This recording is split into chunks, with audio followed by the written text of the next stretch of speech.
NFL Draft. This is an exciting night for our players, for our team, and for you, the fans. The season begins tonight, so let's kick it off. The 2012 NFL Draft is officially open.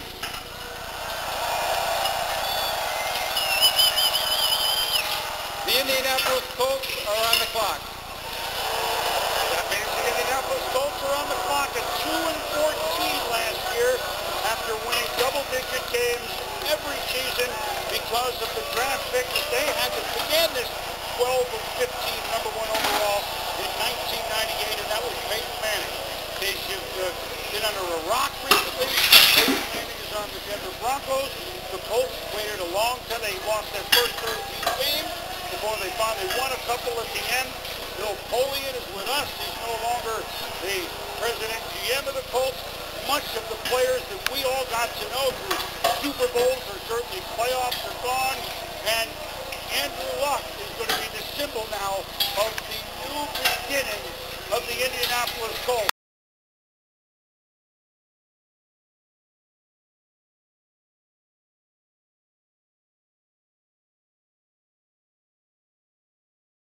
Essentially, the Indianapolis Colts right now resemble an expansion team on paper. You got a center, you got a left tackle.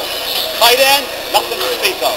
Wide receiver Reggie Wayne brought back at the tail end of his career. Running back situation questionable. So for Andrew Luck, remember John Elway in 1983 struggled.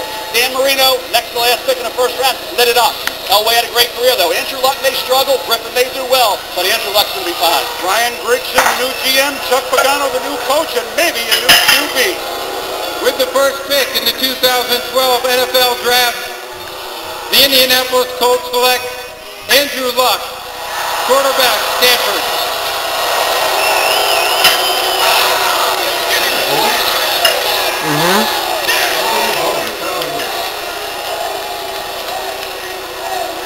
It's pretty much or assumed, and then for the last week or so it's been known for sure that Andrew Luck, 31-7 at Stanford, certainly someone that commands all sorts of presence. Someone who in 3 years threw for close to 10,000 yards, 82 TDs, 22 interceptions, and is a much better overall athlete than you would think. Is that fair to say, Mel? No question about it. We think about what Cam Newton did in the NFL with the Carolina Panthers. Andrew Luck comes out last year, which he could have. He would have been the number one pick for the Carolina Panthers. Cam Newton may have been a Buffalo Bill. History, as we know, would have been rewritten. So when you think about Andrew Luck, that's how good he is. Best, in my opinion, a quarterback since John Elway in 1983. Would have gone ahead of Cam Newton last year. Now he's with a Colts team. That's to do a job. Ryan Griffn, the new GM, got to build up that talent base around the quarterback. So his career resembles Peyton Manning, not Archie Manning, who never had the personnel around him to be the great quarterback he became. Look at Andrew Luck. You talk about the size, the cerebral approach. He has mobility. He has enough arm strength. He doesn't have this howitzer for an arm. Perfect mechanically throwing the football. Great work, bends that, and he throws the football. I think he can throw in all angles. Talking about his motion, he can alter that when he has to, when he's pressured. Tremendously accurate. He is deadly accurate in the red zone. Think about this. In the red zone, 73.8% completion percentage, 27 zero interceptions. That's spectacular. David Shaw, head coach, said, I can't put enough on this kid's plate. He is ready mentally, physically for the NFL. A more mobile, more athletic Peyton Manning. He'll do his job. Will the Colts brass, will the Colts front office do their job, building up that personnel around Andrew Luck? This kid, to me, as I said, the best since John Elway, 1983. And people say, well, go to Manning in 98. Manning had some critics. There were some in the league, the NFL, who thought Ryan Leaf was better. I had people in the league say to me, his name was Peyton Jones, not Peyton Manning, could be a third-round pick. Nobody has criticized or said anything negative to me in the league about Andrew Luck. He is a consensus number one guy, and no question the best to come around in a long, long time.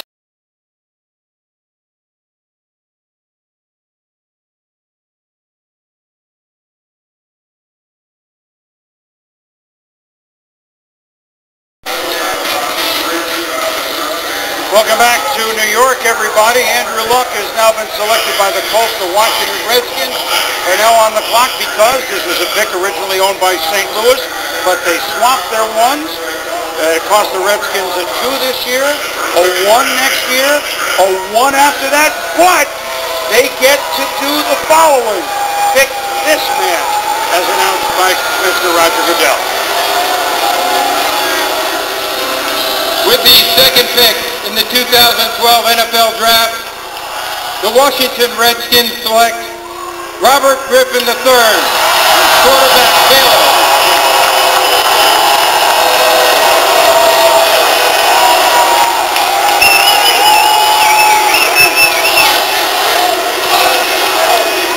Certainly excitement, if you like that, is coming to the nation's capital for head coach Mike Shanahan, general manager Bruce Allen and the Skins, a team that won only 5 games last year, but interestingly enough, swept the Super Bowl champion Giants. The year before, they beat the Super Bowl champion Packers. I guess they just got to play championship teams, and Griffin is ready to do that. Will he solve the quarterback problem in year 3 for Mike Shanahan, a young man who was 23-17 as a starter at Baylor? But if you want excitement, plays on the move, and the Redskins need all sorts of that at quarterback, they've really been trying with Coach Shanahan. Donovan McNabb and Rex Grossman has gotten back. Well, now, perhaps, they hope it's all changed, Coach. No question, and a lot of people don't realize how much pressure is on Robert Griffin. They gave up a lot to Washington Redskins. I give them credit to go get this young man and address a position where they desperately need help. Remember, this kid runs 4.3 on AstroTurf or grass. I don't care, that's fast. He's a difference maker the way he runs and creates plays. He's a great kid. He's coming from an offense that is totally different than the one he's going to run in Washington. I have a lot of confidence that this is the move that could push the Redskins back into business. John, I think what led to this was the frustration within that organization of beating the Giants twice this year, had nothing to show for it. Beating the Green Bay Packers 2 years ago, eventual Super Bowl champion, nothing to show for it. In a division with Michael Vick, Tony Romo, and Eli Manning, you got to keep up. You're going to be in the cellar year in and year out, even though you have some pretty good personnel in other spots. Look at RG3, 6'2" and 3/8. I don't usually talk about height that often, but 28 of the 32 starting quarterbacks in the NFL are 6'2" or taller. He needed to be over 6'2". He was. You watch him this year, light it up on the deep throws. That's Terrence Williams there, my #1 rated senior wide receiver going into this coming season. Talk about the red zone. 64.7%, 13 touchdowns, only 1 pick. John, you talked about the 4.3 speed. He has that hurdling background, more of a straight line guy, but a better pure passer coming out than Michael Vick was. Not the runner, the starter, the change of direction guy that Vick is, but Robert Griffin III can keep the chains moving. He can extend plays, and I'll tell you what, he's got some room. He can go 40, 50 yards for a touchdown in the NFL. Even in college, he did it. He'll do it in the NFL as well. RG3 to me, the simplistic offense, that run-and-shoot type offense, John, you talked about. How quickly will Mike Shanahan adjust to suit what he does best, like Carolina did for Cam Newton, will be critical. Throwing in the much tighter windows, how will he handle that? That'll be important moving forward. And he did it Baylor this year. Had very good talent around him. We're seeing the highlights. We're seeing guys making plays around the quarterback. Aaron Scanaway, the running back, and a pretty good wide receiving core as well. And let's reiterate, they gave up the ranch to go get Robert Griffin. Remember, they took Heath Schuler in the first round, Patrick Ramsey in the first round, Jason Campbell in the first round, second rounder for Donovan McNabb. That's how much they gave up to get Griffin.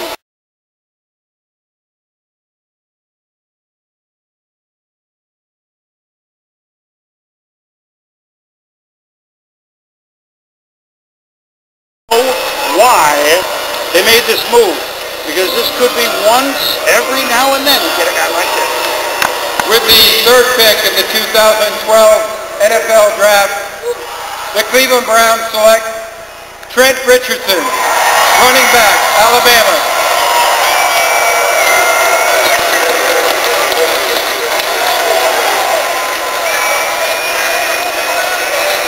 So the Cleveland Browns, 4-12 a year ago, in a division where you got to figure out a way to move the ball against the Baltimore Ravens and the Pittsburgh Steelers and the Cincinnati Bengals, all of whom made the playoffs. The Browns had a woeful offense. Poor Colt McCoy, the Peyton Hillis, that's a story unto it. They couldn't run it. They couldn't throw it. You're going to have bad weather, and this is a franchise that had the great Jim Brown. So why not go and get a running back who many feel is an Adrian Peterson, LaDainian Tomlinson potential type, a unique running back at top. Those are big names. Do you think he's that good, Coach? I really do. He's like a Marshawn Lynch with speed and elusiveness. The Cleveland Browns solved some major problems today. Richardson is good between the tackles. He's got a tremendous stiff arm, and he's an outstanding finisher. He set an Alabama record for all-purpose yardage, and that's saying something. Tremendous elusiveness, and every time you tackle him, it's a business decision. This weight room strength transfers to the football field. I don't know how many times he did the bench at the combine, though, but it looked the part. Trent Richardson, over 50 catches in the last 2 seasons. He's an outstanding kickoff returner, and I like what he does without the ball. He pass protects. He does a lot of things that Pro Bowl backs do. He's going to be great in that North Division to give the Browns a runner that they've lacked for a while. That's the thing, John. How do you justify in this new NFL, today's NFL, taking a running back this high? You do because of all the things he brings to the table. Think about the last 3 Super Bowl champions. He's got a 4th-round pick, a couple 6th-round picks, a 7th-round pick, an undrafted free agent at running back, leading them to Super Bowl victories. But this kid can do it all. He'll be on the field all the time. He'll block. He'll catch. He doesn't fumble, Boom. 1 fumble, John, since 2009. That was against Ole Miss. That's it. Ball security, this kid, phenomenal. Here's a bigger question, and we need time to get into it. Has the game changed that much in 10 years? I'm not talking 25 years. In 10 years, whereas a running back is, you don't need that as much as you used to. Or when you get a guy like this, look, Mike Holmgren is the president of this team. Had Sean Alexander the year the Seahawks went to the Super Bowl, from Alabama, by the way. But has the game changed in 2012 so much that running back is really overvalued at a number 3 pick overall, do you guys think? Well, if you don't have Trent Richardson. I mean, if you have a Trent Richardson, you're going to do what Trent Richardson can do, and that is keep you in normal down and distance situations.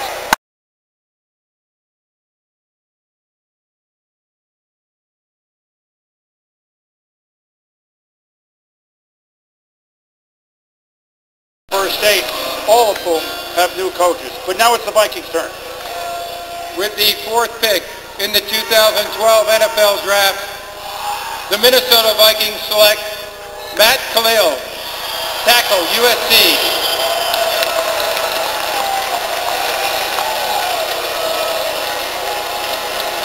Well, once upon a time, this early in the draft, from the same school, oddly enough, that would be 1968, the Vikings drafted a young man by the name of Ron Gary, who became Pro Bowl left tackle, Fran Tarkenton and Joe Kapp. They're hoping that he can be close, actually. Well, they really didn't have much of a choice. They lost both their guards, Herrera and Hutchinson. They need help in left tackle since McKinney left. But here's a scouting report on Khalil. He's an outstanding athlete. His combine was rare. He can really recover. If he ever gets in trouble, that athleticism bails him out. What's really impressive is the way this kid pulls and can really be a factor on toss sweeps and screen passes. The only thing we don't see enough of is power, particularly in the lower body. He's not stressed a lot on film at USC, where he's one-on-one against a great pass rusher. They do a lot of down blocking, gap blocking, safe protection, naked bootlegs. Yeah. You never really see Matt Khalil in a stress situation against a great rusher, but he's very athletic, and it's certainly a position of need for the Vikings. And I think the fact that you're protecting the blind, and he didn't get touched coming off that blind side playing the defensive end that Matt Khalil went up against. If you go back to that Arizona State game which USC lost, it was pressure coming from the other side, not against Matt Khalil. You look at this kid, 6'6.5", 305 pounds. You think about a kid who has a lot of experience, even though you're coming out early. He's got good bloodlines with Ryan Khalil, his brother, the center with the Carolina Panthers. Look at this kid, the punch, the footwork, balance and pass protection. Not a great bender. I think he's got to work on that. He'll get coached up in the NFL in that regard. Did 30 reps at the combine, so he has the kind of strength you're looking for. I didn't think he had the elite grade, the elite ability of some of the guys like Jonathan Ogden, Tony Baselli, Joe Thomas. You go back to Orlando Pace when he came out, even Chris Samuels. But when you think about who's available this year, he was certainly one of the top players. And for a team that is in a division where you got to score points, now I think it came down to whether you take Khalil, do you take a Morris Claiborne, do you take a Blackmon. The bottom line is they felt like, okay, we got 3 great quarterbacks in this division. We got to make Christian Ponder have a fighting chance. That's why they went for the left tackle over the cornerback, who you could have made a great argument to take Morris Claiborne out of LSU. Of course, Khalil's brother Ryan, the starting center of the Carolina Panthers, let me tell you quickly, Coach, Christian Ponder, knowing that at least half the season, no Adrian Peterson, can he be it for the Vikings in years forward?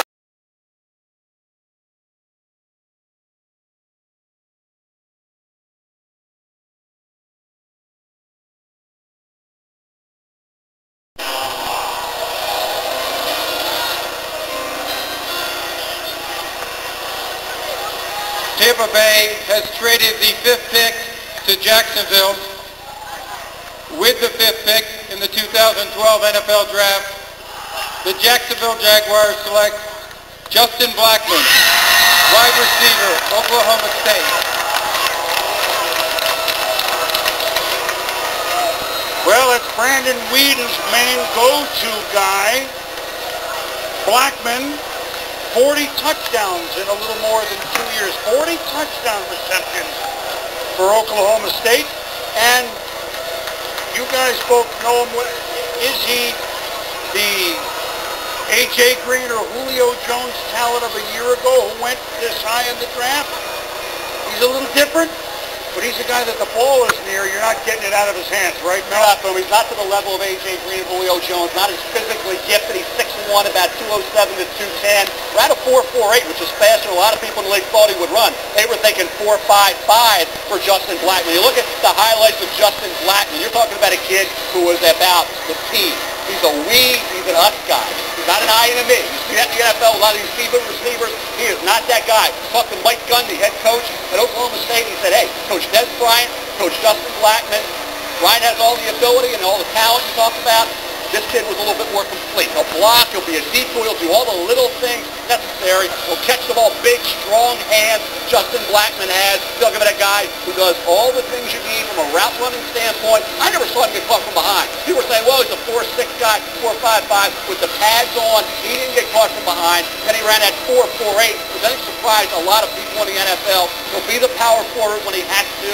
He's certainly a guy that Brandon Whedon raved about through the draft process. That was his go-to option for Brandon Whedon. Keep in mind, Brandon Whedon's like a veteran NFL quarterback. I think he knows who a big-time receiver is and isn't. He had a lot of confidence in this kid, made a ton of big catches. 111 catches as a junior, 121 catches as a senior. Guys, that's productivity.